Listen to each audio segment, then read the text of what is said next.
Hello everyone there, welcome back to our channel Parley Bohemian and welcome to News Machine and me আজকে চলেছি সালুজা বাজাজের শোরুমে। আর আজকে যে গাড়ি সম্পর্কে অনেক কিছু ডিসকাস করব সেটা হচ্ছে বাজাজের N250 2024 addition.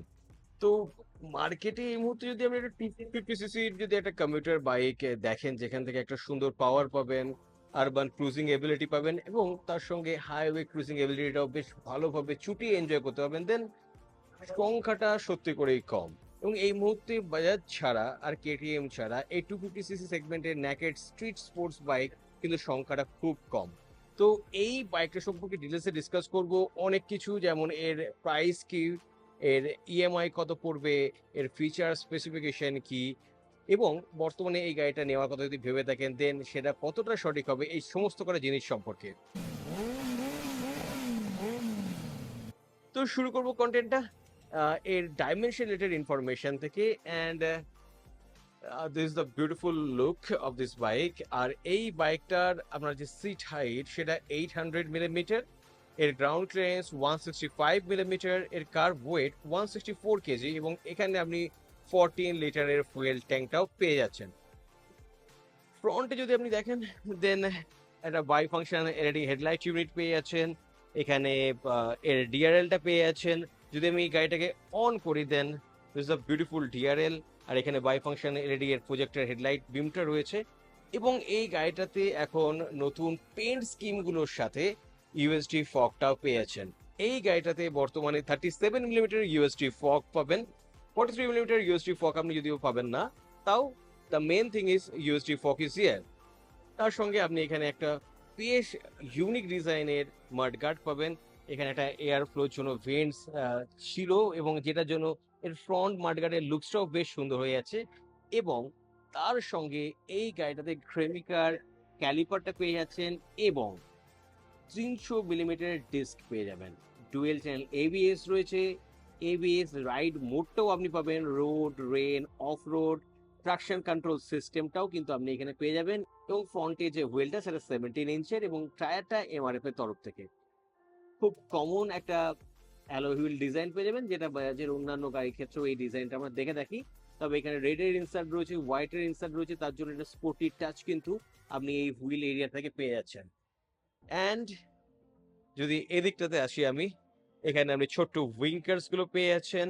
And most important thing, এই গাড়িটাতে এখন অ্যাসিস্ট্যান্ট স্লিপ ক্লাসটাও কিন্তু আপনি পেয়ে যাচ্ছেন। সুতরাং সমস্ত রকম দিক থেকে দেখতে গেলে এই গাড়িটা যে ফিচার স্পেসিফিকেশনটা দিচ্ছে সেটা কিন্তু ইউনিক।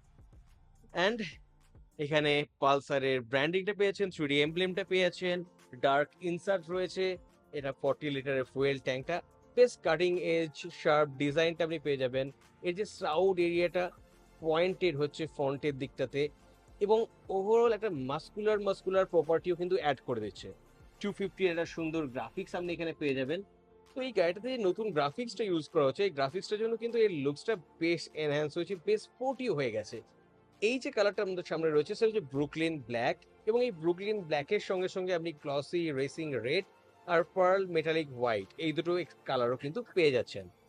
ইঞ্জিনের নিচে ছোট্ট একটা ইঞ্জিন গার্ড রয়েছে। আগেন এটার জন্য গাড়িটাতে একটা ওভারঅল স্পোর্ট ইমেজটা কিন্তু বেশ সুন্দরভাবে চলে আসছে। এখানে আপনি 5 স্পিড গিয়ার বক্স পাবেন।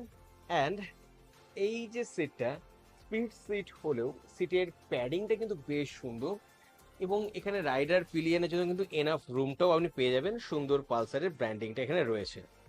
N250 এখানে ব্যাচিংটা রয়েছে, এবং ছোট্ট একটা গ্র্যাব রেল রয়েছে।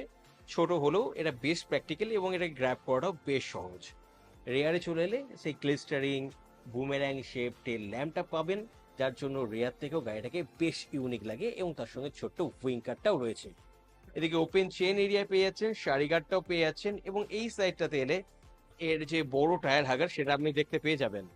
রিয়ারে আপনি নাইট্রক্স মনোসকটা পেয়ে যাচ্ছেন, 230 মিলিমিটারের ডিস্ক ব্রেকটা পেয়ে যাচ্ছেন, এবং রেয়ারেও 17 ইঞ্চের অ্যালয় হুইলটা পেয়ে যাচ্ছেন। এবং এখানে আপনি এমআরএফ এর নাইলো গ্রিপ জিপার S1 টায়ারটাও পেয়ে যাচ্ছেন। এই জায়গাতে সমস্ত ব্ল্যাক ট্রিটমেন্ট হয়েছে, ব্ল্যাক ট্রিটমেন্টের জন্য দেখতে বেশ সুন্দর লাগছে। পিলিয়নের জন্য যে ফুড রেস্টটা সেটা কিন্তু ফোল্ডিং, এবং এটা বেশ সুন্দর। আর এখানে টুইন পোর্ট এক্সস্টটা পেয়েছেন। এই ছোট টুইন পোর্ট এক্সস্টটা থেকে যে সাউন্ড প্রডিউস করে বাইকটা সেটা কিন্তু বেশ সুন্দর। এখানে ফলস এয়ার ভেন্টের মতো আপনি কিছু প্রপার্টি দেখতে পেয়েছেন। তো বাকি জিনিসগুলো সম্পর্কে কথা বলার আগে ফার্স্ট কথা বলবো এই গাড়িটার ইঞ্জিনটা সম্পর্কে। তো এই বাইকটাতে single cylinder SOHC 2 valve oil cooled FI 249.07 সিসির একটা ইঞ্জিন পেয়ে আছেন, যে ইঞ্জিনটা থেকে 8750 আরপিএম এ 24.5 পিএস এর ম্যাক্সিমাম পাওয়ারটা পেয়ে যাবেন, এবং 6500 আরপিএম এ 21.5 নিউটন পিক টর্কটা পেয়ে যাচ্ছেন। এই পাওয়ার আর টর্ক ফিগারটা কিন্তু বেশ হেলদি, এবং এই ইঞ্জিনটা কিন্তু বেশ রিফাইন একটা ইঞ্জিন। তো এই ইঞ্জিন থেকে যে পাওয়ার আর টর্কটা পাবেন, সেই পাওয়ার টর্কটাকে আপনি শহরের ভেতরেও ছুটিয়ে এনজয় করতে পারবেন, এবং তার সঙ্গে হাইওয়েতে গিয়েও কিন্তু বেশ ছুটিয়ে এনজয় করতে পারবেন। আর আপনি এখানে এর অয়েল কুলারের কুলেন্ট এরিয়াটা দেখতে পেয়েছেন, দ্যাটস আ নাইস থিং। তো এবার কথা বলবো গাড়িটার ফিচার্স গুলো সম্পর্কে, এর কনসোল ফিচার্স অ্যাকচুয়ালি এখানে কি কি নতুন কি পাচ্ছেন সেই জিনিসগুলো সম্পর্কে। অ্যান্ড এখানে এর ইউএসবি চার্জিং পোর্টটা পেয়েছেন। সুইচ গিয়ারগুলো কথা যদি বলি, এখানে কিল সুইচ, এখানে হেডলাইট অন অফ সুইচ, এখানে ইগনিশনের সুইচ পেয়ে যাচ্ছেন, এখানে আপার বিম লোয়ার বিম ফার্স্ট সুইচ পেয়ে যাচ্ছেন, মানুষগুলোকে কন্ট্রোল করার জন্য টার্নিং ইন্ডিকেটর হর্ন, অ্যান্ড এখানে আপনি ফুললি ডিজিটাল রিভার্সড মোনোক্রোম এলসিডি স্পিডোমিটারটাও পেয়ে যাচ্ছেন। এবং এই স্পিডোমিটারটা দেখতে খুব কমন হয়ে গেলেও এর মধ্যে কিন্তু অনেক কটা ফিচার্স আপনি পাবেন। ওপর দেখলে আপনি এখানে টাইম দেখতে পেয়ে যাবেন, সাইড স্ট্যান্ড ইন্ডিকেটরটা রয়েছে, গিয়ার পোস্টিং ইন্ডিকেটরটা রয়েছে, আরপিএম মিটারটা রয়েছে, স্পিডোমিটারটা রয়েছে, এখানে ওডোমিটারটা আপনি দেখতে পেয়ে যাবেন, এবং তার সঙ্গে এখানে রোড রয়েছে, মানে এবিএস রাইড মোড যেটা বলছিলাম সেই জিনিসটা আপনি এখানে পেয়ে যাবেন। এবং এর সঙ্গে আপনি এখান থেকে ব্লুটুথ কানেক্টিভিটি পেয়ে যাবেন, ক্লক পেয়ে যাচ্ছেন, ডিস্টেন্স টু এমটি পেয়ে যাচ্ছেন। তো এই জিনিসগুলো রয়েছে, এবং মোস্ট ইম্পর্টেন্ট থিং আপনি এখানে টার্ন বাই টার্ন নেভিগেশনটাও কিন্তু পেয়ে যাচ্ছেন। তো এই সব দিক থেকে দেখতে গেলে এই কমন ডিসপ্লেটা যা যা ফিচার্স প্রোভাইড করছে, সেই ফিচার্সগুলো রেসপেক্টে কিন্তু এই প্রাইস পয়েন্টে গাড়িটা কিন্তু ইউনিক প্রপার্টি আপনাকে দিয়ে দিচ্ছে। তো এরপর চলে আসবো এর প্রাইসের কথাতে। তো এই মুহূর্তে বাজাজ N250 2024 এডিশনটার বর্ধমানে এক্স শোরুম প্রাইস পড়ছে 1,53,267 রুপিস।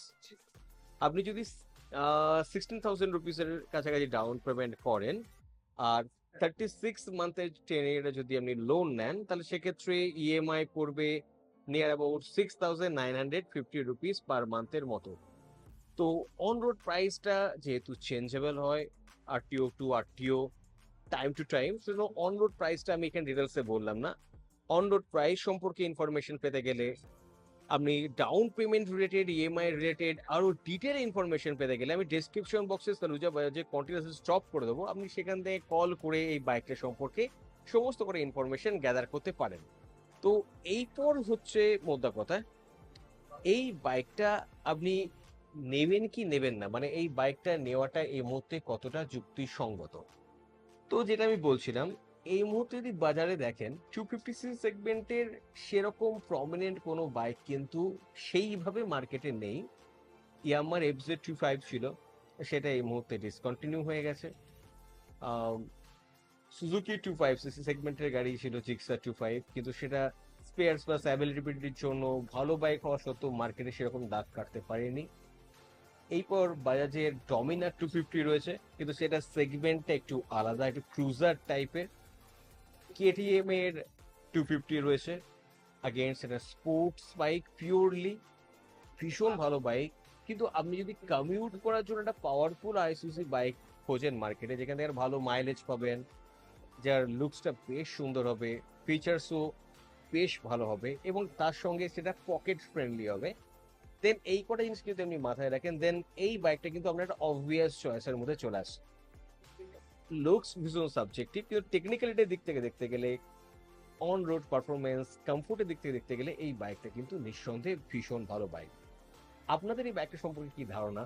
এই নতুন যে সংযোজনগুলো হয়েছে এই বাইকটার মধ্যে, তার ফলে এই বাইকটা আপনাদের কি মনে হয় মার্কেটে কতটা প্রভাব ফেলতে পারবে, এবং এই কন্টেন্ট আপনাদের কেমন লাগলো সেই বিষয়ে আপনাদের মতামতগুলো কিন্তু অবশ্যই কমেন্ট সেকশনে জানাবেন, এবং কন্টেন্টটা ভালো লেগে থাকলে প্লিজ চ্যানেলটাকে সাবস্ক্রাইব করতে, লাইক করতে, শেয়ার করতেও ভুলবেন না। খুব তাড়াতাড়ি অন্য কোনো কন্টেন্ট নিয়ে আবার আপনার সঙ্গে দেখা হবে। ততক্ষণ stay fantastic and keep revving. Bye by.